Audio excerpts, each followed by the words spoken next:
नमस्कार, आप देख रहे हैं WNN न्यूज और मैं हूं आपके साथ काजल रस्तोगी। आइए रुक करते हैं तमाम बड़ी खबरों की ओर। उत्तर प्रदेश के जनपद बदायूं पहुंचे डिप्टी सीएम ब्रजेश पाठक ने छाछठ में अखिल भारतीय विद्यार्थी परिषद ब्रज प्रांत का कार्यक्रम आज संबोधित किया। आपको बता दूं, उप मुख्यमंत्री महोदय ने एबीवीपी कार्यकर्ताओं के साथ खुलकर अपनी बात साझा की। घने कोहरे के बावजूद श्रोताओं ने अपने उप मुख्यमंत्री को तहे दिल से आभार व्यक्त किया।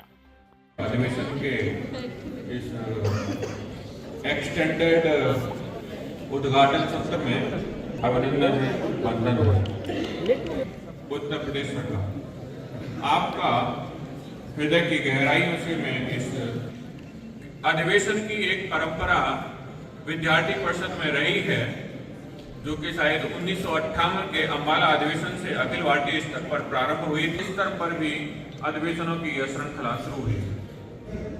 देश की सबसे बड़ी संसद में विचार विमर्श हुआ, उत्तर प्रदेश की विधानसभा में भी विचार विमर्श हुआ, तो हम लोगों ने स्क्रीन पर कई बार देखा जो राष्ट्र विरोधी तत्व हैं, भले ही उनको बड़े संवैधानिक पद की जिम्मेदारी संविधान की शपथ के साथ मिली है, लेकिन उनके वोट छिप जाते हैं जब वंदे मातरम का गान संसद में या विधानसभा में होता है। उत्तर प्रदेश की विधानसभा में इस बात को मैंने उद्धृत किया कि समाजवादी पार्टी के लोगों के वोट क्यों छिप जाते हैं जब वंदे मातरम का गान होता है और वो सामने ही बैठे रहते हैं, उठ करके नहीं जाते हैं या तो लॉबी में चले जाते हैं, लेकिन उनकी हिम्मत नहीं पड़ती वंदे मातरम का गान गाते हुए।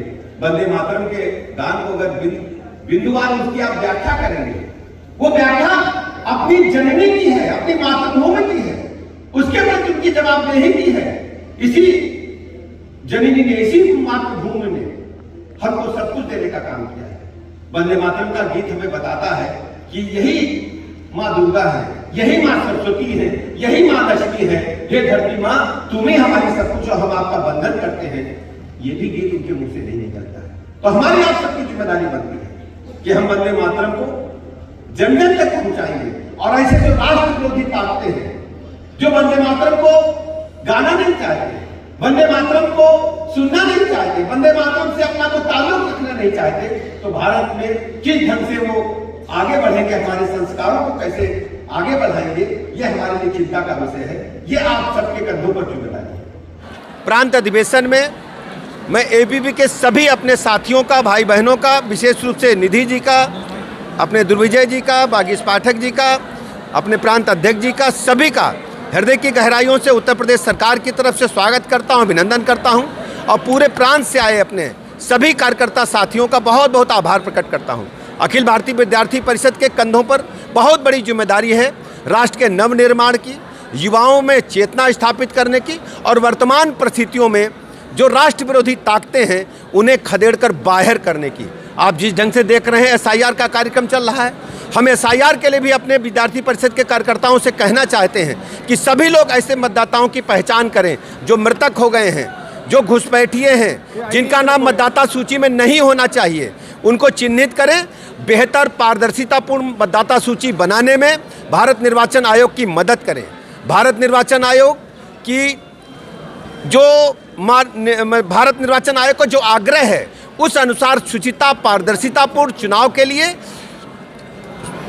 पारदर्शी मतदाता सूची की बहुत आवश्यकता है।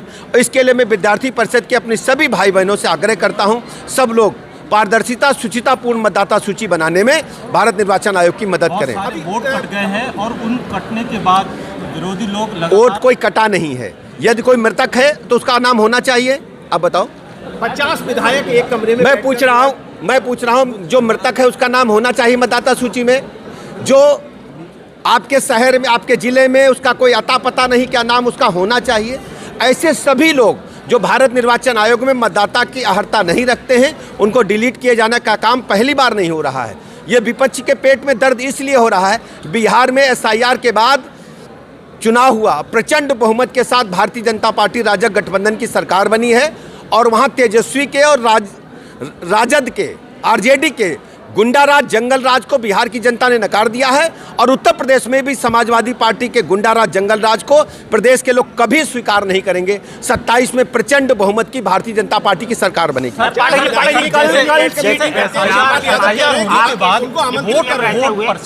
रहेगा। जैसे वोट परसेंट लगातार घट रहा था भैया। अब जैसे बिहार में 70% से अधिक वोट पड़ा, अभी देखना उत्तर प्रदेश में 27 में चुनाव होगा, ये वोट प्रतिशत 75 से 80 तक जा सकता है, क्योंकि अब मतदाता सूची पूरी तरह से शुद्ध परिष्कृत बनी है। बैठक हो रही है, विधायकों की बैठक हो गई और विद्यार्थी परिषद के इस अधिवेशन में आप सबका बहुत बहुत अभिनंदन। भोजन तैयार है।